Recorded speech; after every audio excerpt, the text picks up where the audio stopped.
প্রত্যেকটা প্রতি মণ্ডপে চলে আসেন বা দর্শনার্থী বলেন যারা আসে, আমাদের যে অনুভূতি সেটা প্রকাশ করার মতন নয়। তারা ভালোবাসা দিয়ে মায়েকে শ্রদ্ধা করতে এই ঢাকেশ্বরী মন্দির সহ যত ব্যস্ততা থাকুক, যতই কাজ থাকুক না কেন, পরিবার পরিজন আত্মীয় স্বজন নিয়ে সবাই প্রত্যেকটা মণ্ডপে আপনারা বিভিন্ন মিডিয়া বা আপনি নিজেই জানেন পরিমাণে এই সনাতনের অবলম্বনে দর্শনার্থীরা ভক্তি সহকারে মাকে দর্শন করছে।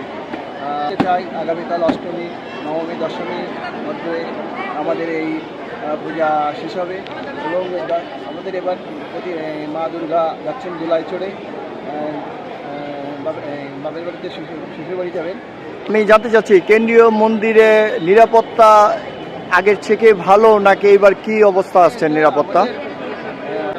মন্দির শুধু নয়, সারা বাংলাদেশে আমাদের সরকার আমাদের কাছে সরকারের একটা চ্যালেঞ্জের বিষয় আছে নিরাপত্তার বিষয় নিয়ে, কারণ দেশের সার্বিক পরিস্থিতি নিয়ে সরকারও একটু উদ্বিগ্ন আছে।